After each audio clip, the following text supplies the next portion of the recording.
మోడీ ప్రభుత్వం one nation one market అంటూ దేశంలో స్వేచ్ఛా మార్కెట్, ఒప్పంద వ్యవసాయం, నిత్యావసర సరుకుల సవరణ చట్టం, నూతన విద్యుత్ చట్టాల పేరిట దేశంలో ఉన్నటువంటి రైతుల్ని అధోగతి పాలు చేయడం కోసం కుట్ర పన్నింది.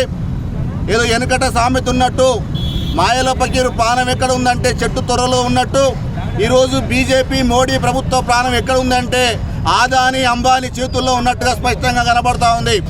ఈ దేశంలో రైతాంగానికి కనీస గిట్టుబాటు ధర లేక అప్పుల పాలై ఆత్మహత్యలు చేసుకుంటా ఉంటే కనీసం పట్టించుకొని రుణ విముక్తి చేయనటువంటి ఈ మోడీ ప్రభుత్వం రైతుల్ని మాత్రం మరింత హాని కలిగించేటువంటి చట్టాలు తీసుకురావడం చాలా దుర్మార్గం.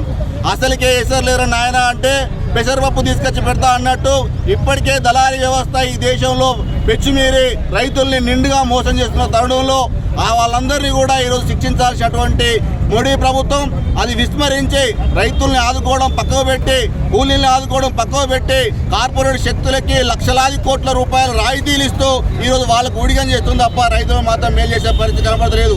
ఈ క్రమంలో ఢిల్లీలో రైతాంగం లక్షలాది మంది తమ గొంతెత్తి అయ్యా మాకు కనీస గిట్టుబాటు ధర ఇవ్వండి, రైతు వ్యతిరేక చట్టాలు రద్దు చేయండి అని చెప్పేసి మొత్తుకుంటా ఉంటే అది పట్టించుకోకుండా ఈరోజు దమనకాండ ప్రవేశపెడుతున్నటువంటి స్థితి కనబడుతోంది.